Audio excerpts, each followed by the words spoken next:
जय हिंद दोस्तों, कैसे हैं आप सभी लोग। आशा करता हूं आप सभी ठीक होंगे, स्वस्थ होंगे और मौज कर रहे होंगे। मैं अंकित एक बार फिर से आपके अपने एजुकेशन चैनल वासुदेव एजुकेशन में आपका स्वागत करता हूं। और दोस्तों, आज हम बात करने वाले हैं आपके अपने एमडीसी पेपर की, जो रहने वाला है तीनों स्ट्रीम के लिए, बीए के लिए, बीएससी के लिए और बीकॉम के लिए। और बात रहने वाली है बेटा सेमेस्टर 4th के लिए, जिनका पेपर है बेटा एमडीसी यानी कि मल्टी डिसिप्लिन कोर्स, जो आपका कल का एग्जाम रहने वाला है। और इस एमडीसी पेपर में हमारा पेपर है बेटा पॉलिटिकल सिस्टम ऑफ इंडिया। किसका बेटा? पॉलिटिकल सिस्टम ऑफ इंडिया, यानी भारत का जो पॉलिटिकल सिस्टम है ना, उसका पेपर रहने वाला है। और पेपर में बेटा क्वेश्चंस जो है वो एग्जाम में छपने वाले क्वेश्चंस हैं। अब डिपेंड करता है आपके ऊपर कि आप इस वीडियो को कितना प्यार देते हो, कितना लाइक, कितना कमेंट, उसके बेस पे आपका दूसरा मॉडल पेपर रेडी है। और दूसरी बात करूं बेटा, जिसका मॉडल पेपर होने वाला है, कौन कौन सा एमडीसी होने वाला है, वो कमेंट बॉक्स में एक बार मेंशन करे, ताकि हमारी टीम जागरूक होकर के उसके ऊपर तुरंत से तुरंत वीडियो बनाने की कोशिश करे। तो देखते हैं हमारे पास में introduction of political system of India में क्या कहने वाला है। तो बेटा हमारा पहला टॉपिक, पहली चीज, 10 क्वेश्चन, छोटे छोटे 3 घंटे का पेपर आने वाला है। तो सबसे पहला क्वेश्चन है बेटा, संविधान सभा की पहली बैठक कब हुई? तो संविधान सभा की पहली बैठक कब हुई बेटा? 9 दिसंबर 1946 को। कब हुई बेटा? 9 दिसंबर 1946 को सबसे पहली बैठक हुई। तो ऐसा शॉर्ट में एक ही लाइन में आंसर आ जाएगा। दूसरा बेटा, भारतीय संविधान कब लागू हुआ? भारतीय संविधान कब लागू हुआ? और जब भी संविधान की बात आती है बेटा, हम आते हैं 26 जनवरी 1950 पे। कब बेटा? 26 जनवरी 1950 पे। और जब बात 26 जनवरी की आती है तो हम गणतंत्र दिवस की बात करने लग जाते हैं। नेक्स्ट है बेटा, मौलिक अधिकार संविधान के किस भाग में है? तो मौलिक अधिकारों की जहां बात आएगी वो है बेटा भाग तीसरा। कौन सा बेटा? भाग तीसरा है। और अनुच्छेद बेटा 12 से 35 है। कौन सा बेटा? 12 से 35 अनुच्छेद रहने वाला है। उसके अलावा हमारे पास में क्वेश्चन है बेटा, भारतीय संविधान में मौलिक कर्तव्य किस संशोधन द्वारा जोड़े गए? तो भारतीय संविधान में जितने भी मौलिक कर्तव्य है उनको किस संशोधन में जोड़े गए? तो बेटा 42वां संशोधन अधिनियम था, जो 1976 में आया था। कब बेटा? 42वां संशोधन अधिनियम, संविधान संशोधन अधिनियम 1976 की बात करते हैं। ठीक है। प्रधानमंत्री की नियुक्ति कौन करता है? बेटा प्रधानमंत्री की नियुक्ति यानी कि हमारे पास में प्राइम मिनिस्टर की, तो कौन करता है बेटा? राष्ट्रपति। कौन करता है? राष्ट्रपति करता है अपने पास में। नेक्स्ट क्वेश्चन है बेटा, राज्यसभा के सभापति कौन है?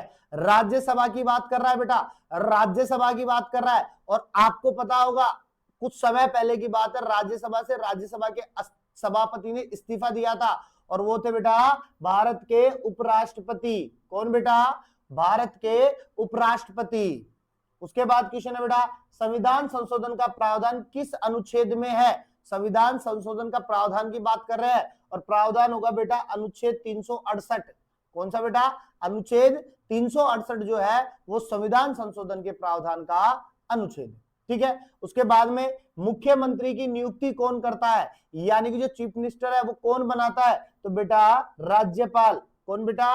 राज्यपाल करता है अपने पास में। उसके बाद क्वेश्चन है बेटा, भारत निर्वाचन आयोग एक संवैधानिक या सांवैधिक आयोग है? संवैधानिक निर्वाचन आयोग जो है संवैधानिक है या सांविधिक है? ये पॉलिटिकल में हमने क्वेश्चन भी ऐड किया था, आया भी था पहले। संवैधानिक आयोग है। कौन है बेटा? संवैधानिक आयोग है, कॉन्स्टिट्यूशनल बॉडी है अपने पास में। उसके बाद में बेटा, राष्ट्रीय मानवाधिकार आयोग एनएचआरसी की स्थापना किस वर्ष हुई? एनएचआरसी की स्थापना किस वर्ष हुई? तो बेटा 1993 में। कब हुई बेटा? 1993 में हुई। तो ये हमारे पास में टॉप 10 छोटे क्वेश्चंस हैं जो आपको एग्जाम में देखने को मिल जाएंगे। और मैंने पहले भी कहा था, आप वीडियो को जितना ज्यादा प्यार दोगे, जितना ज्यादा शेयर करोगे, उतनी ही जल्दी आपके पास में दूसरा मॉडल पेपर भी आ जाएगा।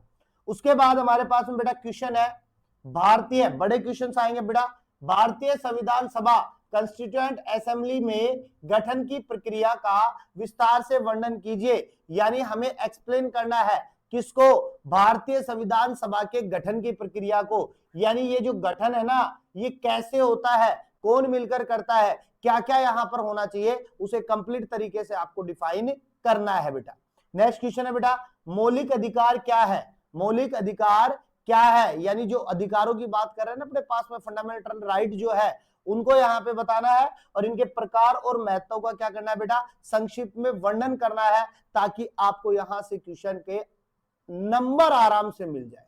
नेक्स्ट क्वेश्चन की हम बात करते हैं बेटा, भारत के राष्ट्रपति का निर्वाचन, अयोग्यता, कार्यकाल, शक्तियां एवं कार्यों का विस्तार से वर्णन कीजिए।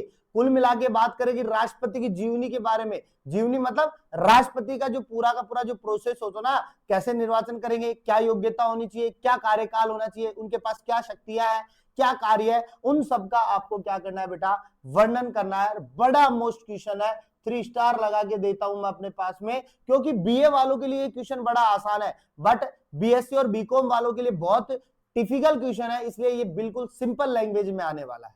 नेक्स्ट क्वेश्चन है बेटा, संघ संसद की संरचना। कौन सी बेटा, संघ संसद की संरचना, लोकसभा एवं राज्यसभा की शक्तियों तथा विधि निर्माण की प्रक्रिया का वर्णन कीजिए। तो आपको यहाँ पे संघ संसद की संरचना को बताना है, लोकसभा एवं राज्यसभा की शक्तियों को वर्णन करना है यहाँ पे, और विधि निर्माण की प्रक्रिया का क्या करना है बेटा, वर्णन करना है। तो यहां से बड़ा क्वेश्चन निकल के आता है जो आपके एग्जाम में छपने वाला है। तो जल्दी से अंडरलाइन कर लीजिए इन क्वेश्चनों को और छाप दीजिए अपने कॉपी के अंदर, नोट्स में।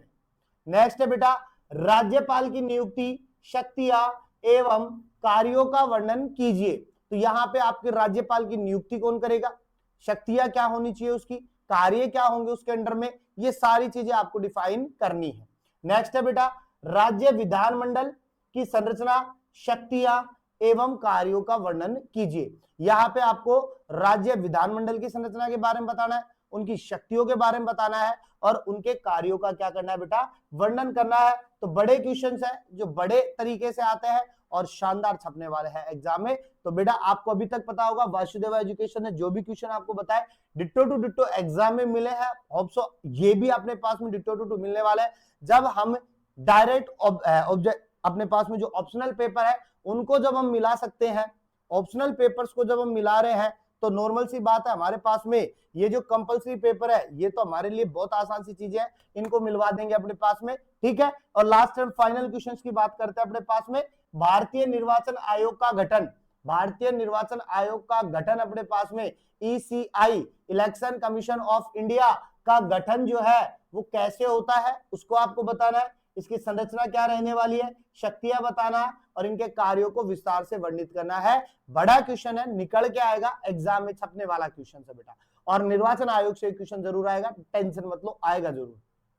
नेक्स्ट है बेटा, भारतीय राजनीतिक व्यवस्था के समक्ष प्रमुख चुनौतियों का वर्णन कीजिए। अब भारतीय राजनीतिक व्यवस्था के सामने कौन सी चुनौती आती है बेटा, एक है जातिवाद जो सबसे बड़ा विषय है आज के समय में, सांप्रदायिकता के बारे में, क्षेत्रवाद के बारे में, भ्रष्टाचार के बारे में, आतंकवाद के बारे में। इन सब के ऊपर आपको एक संक्षिप्त टिप्पणी लिखनी है, छोटे छोटे लाइनों में लिखनी है, अपने पास में अपने शब्दों में लिखनी है, ताकि ये क्वेश्चन बहुत बड़ा और मजेदार बन जाए, ताकि आपको एग्जामिनर नंबर देने पे मजबूर हो जाए। तो ये थे हमारे पास में टॉप 4 क्वेश्चंस जो आपके पेपर में छपने वाले हैं इस एमडीसी पेपर यानी पॉलिटिकल सिस्टम के। तो मिलते हैं नेक्स्ट वीडियो के साथ में, तब तक आप बने रहिए। दूसरी बेटा बात, अधिक जानकारी के लिए अपने पास में प्ले स्टोर से एक ऐप है, अपना खुद का है, आपका खुद का है, वासुदेवा एजुकेशन, इसको डाउनलोड कर लीजिए ताकि आगे की चीजें जो है वो आपको यहां मिल जाएंगी। नहीं तो अपना खुद का जो नंबर 7792929796, इस पे भी आप कांटेक्ट कर सकते हो ताकि आपके पास में चीजें आसान हो जाए।